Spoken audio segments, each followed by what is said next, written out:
नमस्कार साथियों, हम हैं दिल्ली के जंतर मंतर पे। यहाँ पे महिला पहलवान खिलाड़ियों को आए दिन कहीं ना कहीं से लोग समर्थन देने आते हैं। अलग अलग संगठनों के लोग, अलग अलग पार्टियों के लोग समर्थन देने आते हैं। आज हमारे साथ हैं डॉक्टर दुआ जी। इनसे हम बात करेंगे। काफ़ी बार यहाँ महिला पहलवान खिलाड़ियों को समर्थन देने आ चुके हैं, आज फिर आए हैं, तो बात करेंगे ये ऐसे आ रहे हैं और इनका क्या मकसद है, बात करेंगे।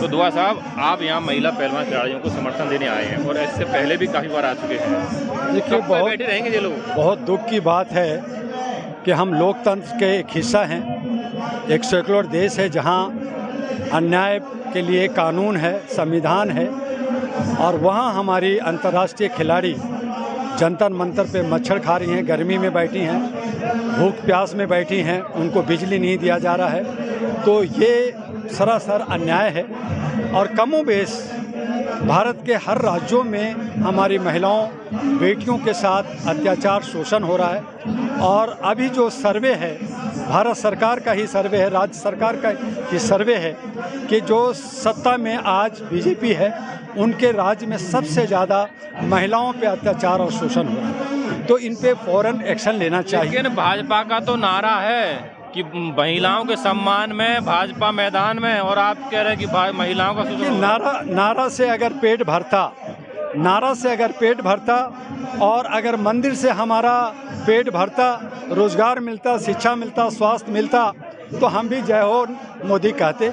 लेकिन आज हम भूखे प्यासे हैं, हम बेरोजगार हैं, हम बेआबरू हैं, कपड़ा पहन रखा है लेकिन अंधे से हम नंगे हो गए हैं। तो ये जो नारा से काम नहीं चलेगा। ये हमारा देश की दुर्भाग्य कहें कि हमारी जनता हमेशा सहते आई है और बर्दाश्त करते आई है। हम सहनशील लोग हैं, हम किसी पे अटैक नहीं करते, बल्कि हम प्यार और मोहब्बत बांटने वाले लोग हैं। तो इस तरह से हमें गुमराह करके, जात पात में कॉम्युनल फाइलिंग कर करके, मुख्य मुद्दा से हटा कर करके जो कुर्सी का गेम हो रहा है, जो सत्ता में बने रहना चाहते हैं, ये गलत है और ऐसा नहीं होना चाहिए। आपने जात पात की बात कही, कहा जा रहा है ये एक ही अखाड़े के पहलवान हैं, एक ही जात के लोग हैं, जात वर्सेस राजपूत की लड़ाई बता दी जा रही है। ये तोड़ने की साजिश है। खिलाड़ी हमारे जब अंतर्राष्ट्रीय मेडल लेके आते हैं तो देश के प्रधानमंत्री उनके साथ फ़ोटो खिंचाते हैं कि भारत की बेटी ये विजय होके आई है, और सीना चौड़ा होता है। वहाँ पे जात तो नहीं कहते कि ये गुजर है, ये जाट है, ये हरियाणा की है। वहाँ तो कहते हैं कि भारत की को एक मेडल मिला है। तो इस तरह का जो राजनीति करने वाले लोग हैं, जो जात में, खाप में और मजहब में बांट कर करके राजनीति करती हैं, ठीक नहीं है। अब्राहम लिंकन ने कहीं एक बार कोट किया था कि आपको अगर राजनीति करनी है और ज़्यादा समय तक करनी है तो धर्म एक ऐसा प्लेटफॉर्म है जहां आप ज़्यादा से ज़्यादा राजनीतिक ज़्यादा दिन तक कर सकते हैं। चूँकि जनता जो है मुख्य मुद्दों से भटक जाती है या गुमराह हो जाती है। तो यही हालत ये लोग कर रहे हैं। राजा लोग भी यही किया, मुगलों ने यही किया, अंग्रेज़ों ने यही किया, और ये भी यही कर रहे हैं। लेकिन समय, अब हम लोग नए समीकरण में, एक नए युग में, एक इलेक्ट्रॉनिक युग में आ गए हैं। हमारे नौजवान अब पढ़ने लिखने लगे हैं और हमें अब समीकरण बदलना होगा। ऐसे झूठे मक्कार लोग जो जुमलाबाजी करके बहुज और इधर उधर भटका कर करके, जात पात में बांट कर करके, जो मैनिफेस्टो से हट करके बात करते हैं, उन सब को अलग किनारा करना होगा और एक नया भारत बनाने के लिए, मजबूत बनाने के लिए एक नया समीकरण बना करके लोकतंत्र को बचाना होगा, संविधान को बचाना होगा। जैसे कि आप कह रहे हैं लोकतंत्र संविधान की बात कर रहे हैं, पूरे जब संविधान एक है, पॉक्सो एक्ट में FIR दर्ज हुई है, लेकिन अभी तक ब्रजभूषण की गिरफ्तारी नहीं हुई है। और कब गिरफ्तारी होगी, कुछ की संख्या कल बता दी। संविधान को इज्जत करते हैं, संविधान को मानते हैं, और उसकी अच्छाइयाँ इतनी अच्छी है कि आज अगर आप लीडरों से पूछें कि आप संविधान का प्रेम्बल बता दें, आप जो है हमारा फंडामेंटल राइट्स बता दें, तो उनको नहीं मालूम। जब लीडरों से पूछा जाता है कि आप राष्ट्रीय गान सुना दें, तो उनको नहीं मालूम।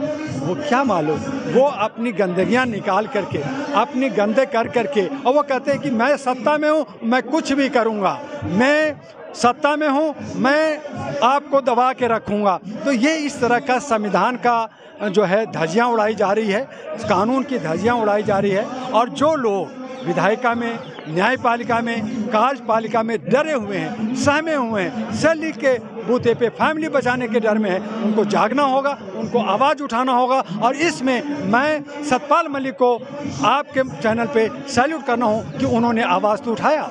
हमारी महिलाएं जो खिलाड़ी हैं, जो हमारे ये साक्षी मलिक हैं, हमारे जो है फोगाट हैं, हमारे जो ये जो है पुनिया है, तो ऐसे लोगों ने जब आवाज़ उठाई है तो हमारा फ़र्ज बनता है, दायित्व बनता है कि हम इनको साथ दें और इनकी आवाज़ को सुना जाए। अगर ये गलत है तो वो साबित करें और 182 में इन पे केस करें, हम उनके साथ होते हैं। लेकिन वो करें नहीं साहब, हमने तो ये नहीं किया, तो वो हमारे पास सबूत है। सुप्रीम कोर्ट ने FIR लॉन्च किया है, पॉस्को में किया है। कानून कहता है, हमारा संविधान कहता है कि आप 24 घंटे के अंदर उसको अरेस्ट करें। अरेस्ट होंगे, यहाँ से धरना प्रदर्शन हट जाएगा, बात खत्म हो जाएगी। अभी कर्नाटक चुनाव के जो नतीजे आए हैं वहाँ भाजपा की बुरी तरह से हार हुई है। कहा जा रहा है कि इन पहलवान खिलाड़ियों के धरने के कारण भाजपा को वहाँ पे शिकस्त का सामना। देखिए, भाजपा को कर्नाटका में हराने में मेरी अहम भूमिका रही है। मैं मुख धोरी रहा हूँ। ठीक है कि मीडिया के नज़रों में मैं नहीं हूँ, लोगों की नज़रों में नहीं हूँ, मैं VIP नहीं हूँ, बड़ा लीडर नहीं हूँ, लेकिन मैंने वहाँ 2 महीने अथक प्रयास किया। जनवरी से भाजपा हराओ अभियान चला, इसी जंतर मंतर पे कार्यक्रम किया, प्रेस क्लब में कार्यक्रम किया, बहुत सारे किया। तो वो मेरी एक विजय है। उस मिशन में मैं कामयाब हुआ हूँ। और कर्नाटका में मोदी की हार हुई, वहाँ पे BJP हारा है, कांग्रेस नहीं जीता है, वहाँ जनता जीती है। जनता ने BJP को हराया और BJP को हराने में जो आना है अगर आ जाओ। चूँकि दूसरा वहाँ पे कंपटीटर नहीं था, 224 कैंडिडेट, जैसे आम आदमी पार्टी 85 कैंडिडेट खड़ा किया, 29 पार्टियां थी जो 4, 5, 2, 4 खड़ा किया। हमारे भी 2, 4 मिले थे, खड़ा हुआ, उन्होंने भी कुछ वोट लाए। लेकिन 224 जो कैंडिडेट वहाँ खड़ा होना था, जिसमें 113 सत्ता बनाने के लिए आना था, उसमें BJP ने अपना हाथ जोड़ लगा रखा था कि मैं अगर 100 लाऊंगा तो फिर जनता दल एस से मिल करके 95-90 लाऊंगा, तब भी मिलकर। और कांग्रेस जीती है तो हम कांग्रेस को धन्यवाद देते हुए हम ये कहेंगे कि वो अपनी पीठ ना थपथपाएं।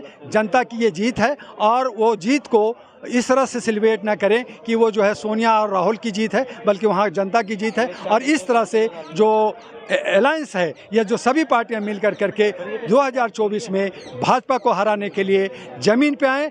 कल्चर जो VIP कल्चर है उससे बाहर निकलें और अपना ईगो को धिक्कार दें। दूसरी तरफ BJP जो अहम और को लेकर के जो चल रही है, उन्हें भी सोचना होगा, समझना होगा। अगर जनता के हित में काम करती है, जनता के मैनिफेस्टो पे काम करती है, उनकी मांगों को पूरा करती है, हमारी महिलाओं के हक और इज्जत के लिए काम करती है, तो मैं भी उसमें शामिल हो जाऊंगा। मोदी जिंदाबाद कहूँगा, मोदी है तो मुमकिन है मैं भी कहूँगा। लेकिन वो कहने और करने में, उनकी कथनी में बहुत फ़र्क रहा है। पिछले 13 सालों से उन्होंने यही कथनी और करनी में हमें उलझा के रखा, 9 साल से, तो ये नहीं चलेगा। और इसीलिए जनता अब मन बना ली है कि 2024 में मुझे भाजपा नहीं चाहिए। लेटेस्ट अपडेट पाने के लिए हमारे चैनल क्लाउड न्यूज़ को अभी लाइक करें, सब्सक्राइब करें और बेल आइकन दबाना बिल्कुल ना भूलें।